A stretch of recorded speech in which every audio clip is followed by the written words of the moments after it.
बहुत मेहनत करने के बाद रॉबिन चीड़े को नौकरी लग जाती है, लेकिन फिर भी वो उदास था क्योंकि उसे नौकरी करने के लिए दूर के जंगल अकेले रहने जाना होगा।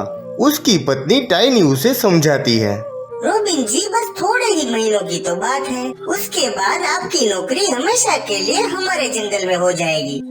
लेकिन टाइनी, मैं तुम्हें अकेला छोड़ के कैसे जाऊंगा? आप मेरी चिंता मत कीजिए, ये हमारे भविष्य की बात है, आपको जाना ही होगा।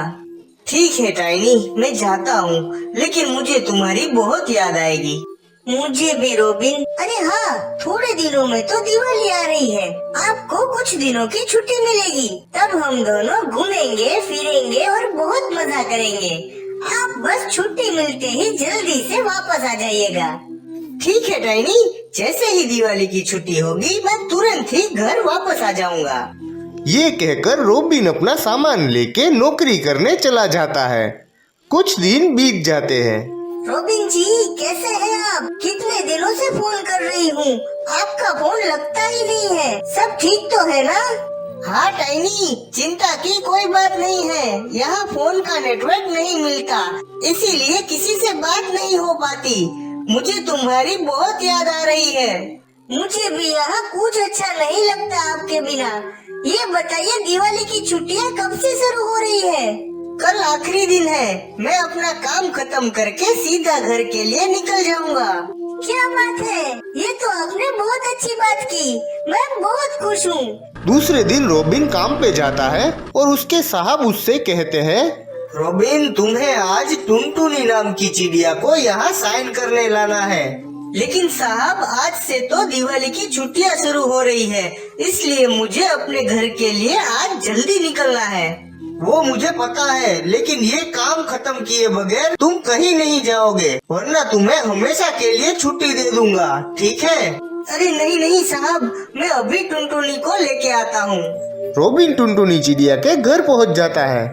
टुनटुनी ओ टुनटुनी, चलो मेरे साथ, वरना नहीं मिलेगी छुट्टी, नहीं जा पाऊंगा घर, नहीं मिल पाऊंगा पत्नी।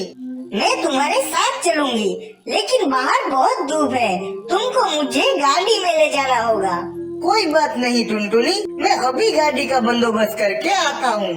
तब तक आप इस वीडियो को लाइक और चैनल को सब्सक्राइब कर दीजिए। रॉबिन गाड़ी वाले मुन्ना पक्षी के पास जाता है। मुन्ना ओ मुन्ना, चलाओ अपनी गाड़ी, बिठाओ टुनटुनी को, वरना नहीं मिलेगी छुट्टी, नहीं जा पाऊंगा घर, नहीं मिल पाऊंगा पत्नी। रॉबिन दोस्त, मैं तुम्हारी मदद करना चाहता हूँ, लेकिन ये गाड़ी नहीं चलेगी क्योंकि इसका टायर पंचर है। मुन्ना, मैं अभी तुम्हारे टायर का पंचर ठीक करा के लाता हूँ। ठीक है दोस्त, उसके बाद तुम जहाँ कहोगे वहाँ हम चलेंगे। रॉबिन टायर को लेके पंचर की दुकान वाले के पास पहुंचता है। दुकान वाले ओ दुकान वाले, कर दो पंचर, चलेगी गाड़ी, बैठेगी टुनटुनी, वरना नहीं मिलेगी छुट्टी, नहीं जा पाऊंगा घर, नहीं मिल पाऊंगा अपनी पत्नी से। पंक्चर तो कर दूंगा, लेकिन ये मेरा हवा भरने का पंप बिगड़ गया है। यहाँ से थोड़ी ही दूरी पर एक दुकान है, वहाँ से नया पंप लाना होगा। हे भगवान, ठीक है भैया, मैं अभी नया पंप लाता हूँ। रॉबिन नया पंप लेके वापस आता है। दुकानदार टायर का पंक्चर ठीक कर देता है। रॉबिन टायर लेके मुन्ना के पास जाता है। फिर वो दोनों गाड़ी में टुनटुनी को बिठा के अपनी ऑफिस ले जाते हैं। अरे रॉबिन, तुम ये गलत टुनटुनी को ले आए हो। अरे साहब, यही तो है टुनटुनी चिड़िया। अरे मैं जिसकी बात कर रहा हूँ वो तो बुढ़ी टुनटुनी चिड़िया है, जाओ उसे लेके आओ। साहब, बहुत देर हो गई है, मुझे मेरे घर जाना है, मेरी पत्नी मेरा इंतजार कर रही होगी, बहुत दिनों से उससे नहीं मिला हूँ, प्लीज मुझे जाने दीजिए ना। अगर तुम्हें दिवाली की छुट्टियाँ चाहिए तो जाओ, जल्दी जाके बुढ़ी टुनटुनी चिड़िया को लेके आओ। साहब, एक बात कहूँ, आप जिस बुढ़ी टुनटुनी चिड़िया की बात कर रहे हो वो तो 1 महीने पहले ही मर चुकी है। तुम्हें कैसे पता कि वो मर चुकी है? क्योंकि वो मेरी माँ थी। अब इस बेचारे रॉबिन को उसके घर जाने दो, ये अपना काम बहुत ही लगन से करता है, इसको कभी भी काम से मत निकालिएगा। रोबिन, आज से तुम्हें यहाँ काम पे आने की कोई जरूरत नहीं है। साहब ऐसा मत कीजिए, ये नौकरी पाने के लिए मैंने बहुत मेहनत की है। अगर कुछ गलती हो गई हो तो मुझे माफ कर दीजिए। नहीं रोबिन, मैं कह रहा हूँ अब से तुम्हें अपने घर से दूर यहाँ आने की कोई जरूरत नहीं है। मैं तुम्हारी नौकरी तुम्हारे जंगल में ही करवा रहा हूँ। ये सुन के रोबिन की खुशी का ठिकाना नहीं रहा। साहब आपका बहुत बहुत बहुत शुक्रिया। ठीक है, अब जाओ, तुम्हारी पत्नी तुम्हारा इंतजार कर रही होगी। अब रोबिन अपना सामान लेके अपने घर की तरफ खुशी खुशी निकलता है। घर पहुंचते ही वो ये खुशखबरी अपनी पत्नी को भी सुनाता है और वो दोनों हंसी खुशी दिवाली साथ मनाते हैं। टूनी, ये चूड़ी वाला देख रही हो? सुना है बहुत पैसे कमाता है। हाँ पता है टाइनी, ये इस जंगल का सबसे ज्यादा पैसे कमाने वाला पक्षी है। तुम्हें पता है ये इतने सारे पैसे कैसे कमाता है? अरे टाइनी, तुमको मैं पागल लगती हूँ क्या? चूड़ियाँ बेच बेच के कमाता है ये। टूनी, मुझे इस चूड़ी बेचने वाले का एक राज पता चल गया है, जिससे हम भी पैसे वाले हो जाएंगे। अच्छा तो जल्दी बताओ ना बहन, चलो मेरे साथ, मैं तुम्हें उस खुफिया जगह पे ले चलती हूँ।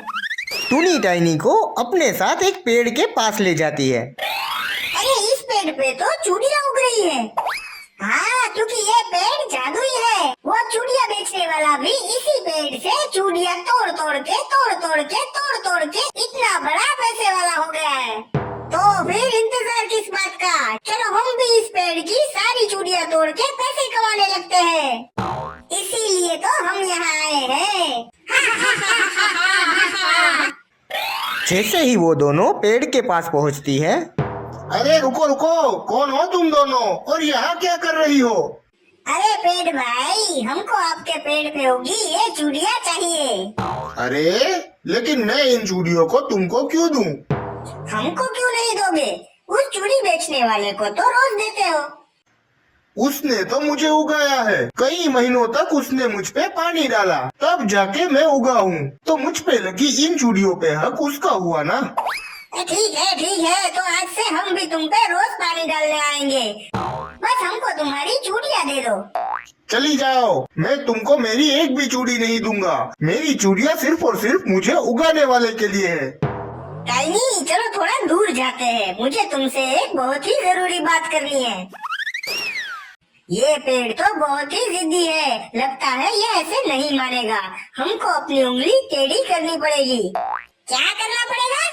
मेरा मतलब है हमको इसे डरा धमका के इसकी चूड़ियाँ लेनी पड़ेगी। टूनी, उसे लेना नहीं छीनना कहते हैं। चलो इससे सारी चूड़ियाँ छीन लेते हैं। अरे ओ पेड़ के बच्चे, अगर तुमने हमें तुम्हारी चूड़ियाँ नहीं दी तो ये देख रहे हो कुल्हाड़ी, इससे तुम्हें काट दूंगी। तुम दोनों तो बहुत ही शैतान चिड़ियाएं हो। मैं तुम्हारी इन धमकियों से नहीं डरता। चलो अब जाओ यहाँ से। टूनी, इसे हमारी बात धमकी लग रही है, लगता है ये ऐसे नहीं मानेगा। मारो इसको। टूनी कुल्हाड़ी से उस पेड़ पे वार करती है। बस करो, मुझे मत काटो। ले जाओ तुम ये सारी चूड़ियाँ, लेकिन मुझे छोड़ दो। पेड़ अपनी सारी चूड़ियाँ टूनी और टाइनी को दे देता है। हम कल फिर आएंगे। हमारे सिवाय किसी को भी अपनी चूड़ियाँ मत देना, वरना। वो दोनों वहाँ से चली जाती है। थोड़ी ही देर के बाद चूड़ियाँ बेचने वाला उल्लू पेड़ के पास आता है। अरे दोस्त पेड़, क्या हुआ? तुम इतने डरे हुए क्यों हो? और तुम्हारी चूड़ियाँ कहाँ गई? अरे दोस्त, क्या कहूँ मैं तुमसे। दो चिड़िया आई थी, वो मुझे काटने की धमकी देकर मेरी सारी चूड़ियाँ ले गई। मुझे माफ करना, मेरे पास तुम्हें देने के लिए आज एक भी चूड़ी नहीं है। दोस्त तुम चिंता मत करो, हम उन्हें ऐसा सबक सिखाएंगे कि वो अब से किसी को भी धमकी नहीं देगी। दूसरे दिन टूनी और टाइनी फिर से पेड़ के पास जाने लगती है। टाइनी, तुम सच कह रही थी, इस चूड़ियों के धंधे में तो बहुत पैसे मिलते हैं। कल तो हमने बहुत सारे पैसे कमा लिए थे। बहन, बस थोड़े ही दिनों में हम दोनों मालामाल हो जाएंगे। लो आ गया हमारा पैसे कमाने का जरिया। चलो पेड़, हमको जल्दी से तुम्हारी सारी चूड़ियां दे दो। इतनी भी जल्दी क्या है बहनों? पेड़ और उल्लू टाइनी और टूनी को पकड़ लेते हैं। भाई हमको छोड़ दो। तुमने मेरे पेड़ को काटने की धमकी दी, तुम दोनों को ऐसे कैसे छोड़ दूं? पेड़ और उल्लू उन दोनों की बहुत पिटाई करते हैं। हम वादा करते हैं इस पेड़ के पास कभी नहीं आएंगे, हमको जाने दो। सबसे पहले मेरे दोस्त पेड़ से माफी मांगो। हमको माफ कर दो पेड़। मेरी एक बात हमेशा याद रखना, पैसे कमाने के लिए कभी भी छोटा रास्ता मत लेना, वरना ऐसे ही फंसोगे।